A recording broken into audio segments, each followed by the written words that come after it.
Assalamualaikum warahmatullahi wabarakatuh. Bismillah, alhamdulillah, wassalatu wassalamu ala rasulillah wa ala alihi wa sahbihi wa mawalah, la hawla wa la quwata illa billah. Sampai halaman 10. Bismillahirrahmanirrahim. Soal kami kupiro arkanus sholati utai pira-pira rukune sholat. Jim jawab, arkanus sholati utai pira-pira rukune sholat iku arba'ata asyara 14. Al awalu tawi kang kawitan iku al qiyamu ngadeg lil qadiri keduwe wong kang kuwasa utawa mampu. Asani utawi kang kaping pindho iku an-niyatu niyat. As-salisu utawi kang kaping telu iku takbiratul ihrami, takbiratul ihram. Ar-rabi'u utawi kang kaping papat iku qiraatul Fatihati, maca surat Fatihah. Al-khamisu utawi kang nomor 5 iku ar-ruku'u ruku'.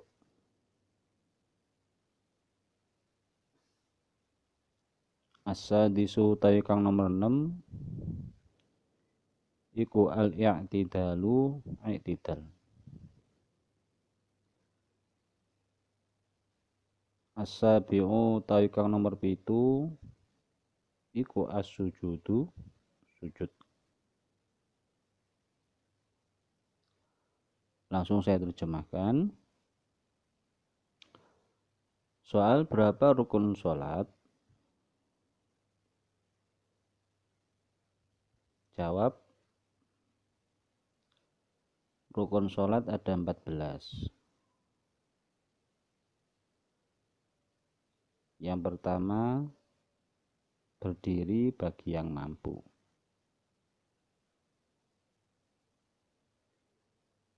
Yang kedua, niat. Yang ketiga, takbiratul ihram. Yang keempat, membaca surat Al-Fatihah. Yang kelima, ruku'. Yang keenam, i'tidal. Yang ketujuh, sujud. Langsung saya jelaskan. Jadi rukun ini adalah sesuatu yang harus dilakukan di dalam ibadah. Ini penjelasan ya, bisa ditulis langsung. Perbedaan rukun dengan syarat. Syarat itu adalah sesuatu yang harus dilakukan di luar ibadah. Kalau rukun itu sesuatu yang harus dilakukan di dalam ibadah.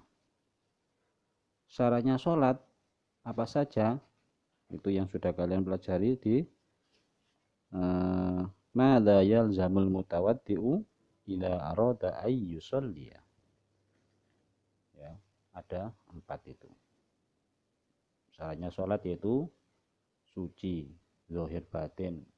Ya, zahir dari hadas kecil, batin dari hadas besar. Menutup aurat, menghadap kiblat, ya, dan mengetahui waktu sholat, itu syarat. Jadi syarat itu sesuatu yang harus dilakukan di dalam ibadah. Kalau rukun itu adalah sesuatu yang harus dilakukan di dalam ibadah. Jadi syarat ini seperti hanya syarat kita menjadi murid apa saja, ya harus daftar, terus setelah itu umur sekian, terus mau masuk juga harus apa, pakai seragam, pakai sepatu dan sebagainya. Nah, rukun ini sesuatu yang harus dilakukan di dalam ibadah. Rukun menjadi seorang murid apa saja, ya masuk tiap hari, belajar tiap hari, ya itu merupakan rukun. Ini contoh gampangnya. Nah, semua ibadah itu pasti ada syarat dan ada rukun. Syarat puasa, siapa saja yang wajib, apa saja yang harus dilakukan dalam puasa, apa saja yang harus dilakukan, yaitu semua pasti ada syarat dan rukunnya. Yang pertama adalah al-qiyam lil qadir. Ketika sholat fardu, ini harus dilakukan dalam keadaan berdiri bagi yang mampu. Ya, bisa dicatat, ini ketika mampu boleh dilakukan dengan berdiri. Jika tidak bisa dengan berdiri, maka boleh dilakukan dengan sholat duduk. Ya, seperti duduk iftirash. Ketika duduk tidak bisa, maka boleh melakukan dengan tidur miring. Ya, tidur miring seperti mayat yang dikuburkan. Kepala di utara, kaki di selatan dengan miring menghadap kiblat. Kalau masih miring tidak bisa, boleh sholat dengan terlentang. Ya. Boleh sholat dengan terlentang, tidur kaki dengan menghadap kiblat. Ya, tidur tapi memakai bantal, kaki menghadap kiblat. Sandarannya bantal itu lebih tinggi sedikit, ya, seperti di rumah sakit itu. Ya, seperti orang sakit di rumah sakit itu kan sandarannya kan agak tinggi. Terus ketika berdiri tidak bisa, duduk tidak bisa, tidur miring tidak bisa, tidur telentang menghadap kiblat tidak bisa, maka sholat dengan isyarah. Ya, sholat dengan isyarah. Nah, ini namanya apa? Berdiri bagi yang mampu. Itu untuk sholat fardu. Kalau sholat sunnah, meskipun toh bisa berdiri, sholat dengan duduk boleh. Ya, sholat dengan duduk boleh. Namun pahalanya tentunya separuh dari orang yang berdiri. Misal sholat taraweh kan sunnah, ya sholat sunnah. Itu kalian tidak berdiri, tapi dengan duduk. Boleh Pak, boleh. Tapi pahalanya separuh dari orang yang berdiri. Ya. Ketika nggak mau dengan duduk, saya maunya sholat dengan tidur, boleh. Ya, sangat boleh. Tapi apa yang nggak malu? Dikasih kesehatan kok malah sholat dengan duduk. Ya, yang perlu diingat bahwa sholat wajib itu harus dilakukan dengan kadar kemampuannya. Kalau mampu berdiri ya berdiri. Kalau nggak mampu berdiri duduk. Ya, kalau sholat sunnah itu boleh melakukan sembarang. Ya, boleh berdiri, boleh duduk, boleh telentang, boleh tidur miring dan sebagainya. Itu yang harus dipahami. Yang kedua, niat. Ya, niat ini adalah sesuatu yang dilafadzkan di dalam hati. Kalau dilafadzkan di dalam di lisan itu bukan niat namanya. Itu lafadz niat. Contoh, usolli fardhu subhi rakaataini mustaqbilal qiblati adaan ma'muman lillahi ta'ala. Itu lafadz niat. Ya, perlu diingat. Lafadz niat dengan niat itu beda. Kalau niat itu dilakukan di dalam hati. Kalau lafadznya niat, usolli fardhu duhur, fardhu subhi, itu contohnya. Nah, niatnya bagaimana, Pak? Dengan niat dalam hati ya sama seperti yang dilafadzkan di dalam lisan. Tapi kita pindahkan lafadz itu di dalam hati. Loh, berarti panjang.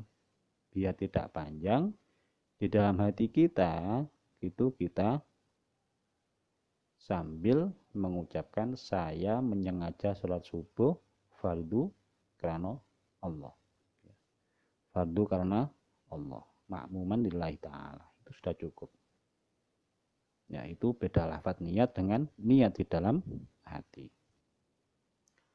Jadi lafadz Allahu Akbar antara pengucapan A, ini pelafatan niat ya, mulai A itu dalam hati kita sudah apa?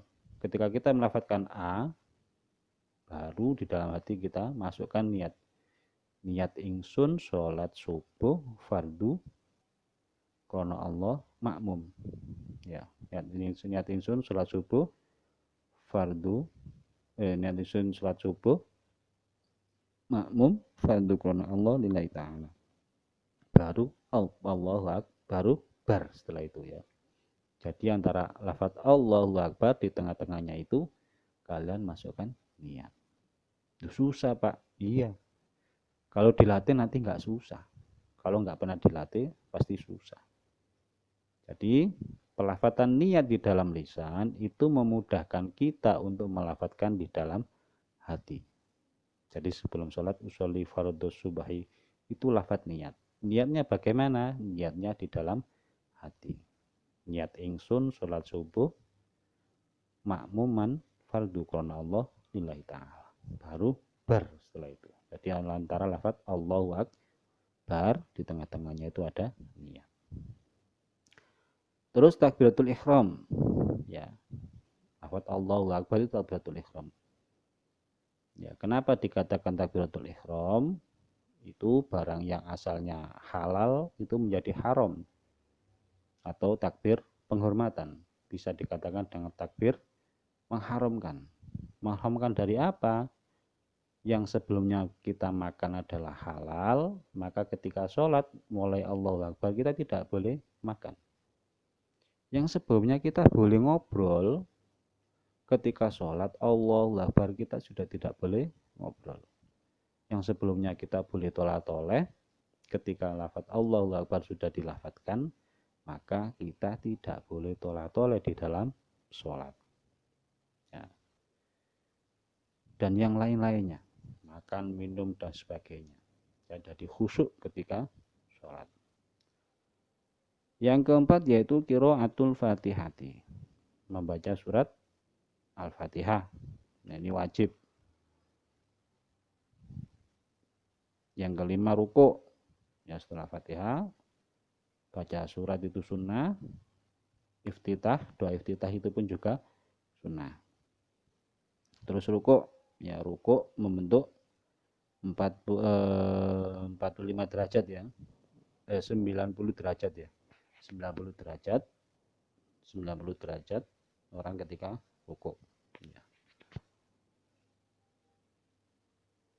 Terus yang keenam yaitu i'tidal. I'tidal yaitu membaca sami'allahu liman hamidah. Terus selanjutnya yaitu yang ketujuh sujud. Ya, sujud ini ada 7 rukunnya. Ya, sujud yaitu kening atau batuk ini harus terbuka. Lalu kedua tangan, kedua lutut, dan kedua kaki. Jadi rukunnya sujud itu ada 7. Kepala, kedua tangan, kedua kaki, dan kedua lutut. Ya. Yang harus dibuka itu adalah kepala. Ya, yang harus dibuka. Yang lainnya boleh ditutup. Ya, itu aja. Mudah-mudahan bisa dipahami dan ada manfaatnya. Allahumma amin. Rabbi fanfa'na bi barakatihim wahdinal husna bi hurmatihim wa amitna fi tariqatihim wa mu'afatim minal fitan. Rabbi fanfa'na bi barakatihim wahdinal husna bi hurmatihim wa amitna fi tariqatihim wa mu'afatim minal fitan. رب فانفعنا ببركتهم واهدنا الحسنى بحرمتهم وأمتنا في طريقتهم ومعافاة من الفتن اللهم إني أستودعك ما علمتني فردده إلي عند حاجتي إليه ولا تنسنيه يا رب العالمين. Assalamualaikum warahmatullahi wabarakatuh.